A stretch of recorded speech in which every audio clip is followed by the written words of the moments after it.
আছে ঢাকার রাজপথে প্রকাশ্য দিবালোচনা জুলাই যোদ্ধা শহীদ ওসমান হাদিকে গুলি করা হয়েছে হত্যার উদ্দেশ্যে।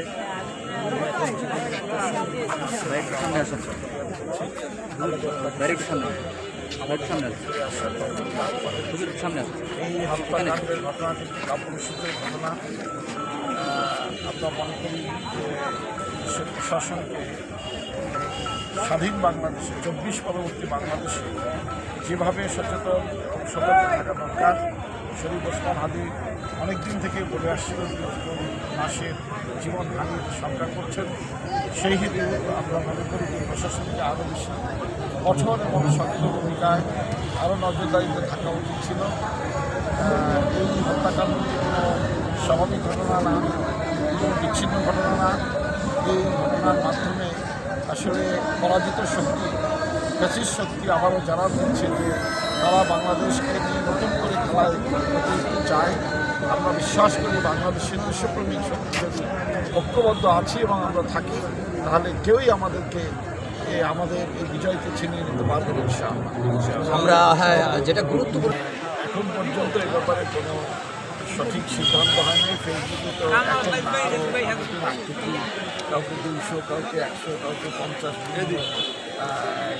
আসন দেওয়া হচ্ছে। এইটা ফেসবুকের মানিকম না। তো আমরা যতটুকু জানি এখন পর্যন্ত কোনো চূড়ান্ত সিদ্ধান্ত আমাদের আটদলের পক্ষ থেকে হয়নি।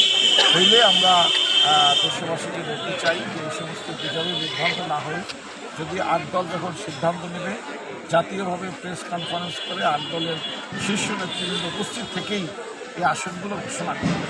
সুতরাং এখন যারা যেখানে যেটা বলে যে আমাকে এটা দিচ্ছে, আমি ওইটা পাইছি, এতটা পেয়েছি, এগুলো সবই গুজবে কান না দিয়ে যার যার অবস্থান নিয়ে কাজ করার জন্য আমরা চাই। বাংলাদেশ আমরা লড়াই করে ফ্যাসিবাদ মুক্ত করেছি।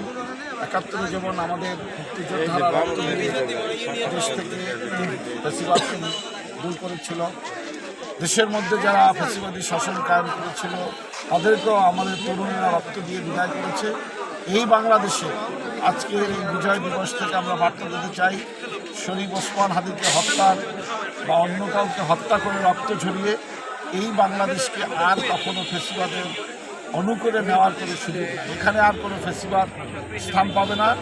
এই ফ্যাসিবাদ লড়াইয়ে আমরা আছি, আমরা থাকবো, আমরা রক্ত দেওয়া শিখেছি। আমরা রক্ত দিয়ে চিরদিনের জন্য ফ্যাসিবাদের চিহ্ন আমরা মুছে দেওয়ার জন্য প্রস্তুত আছি।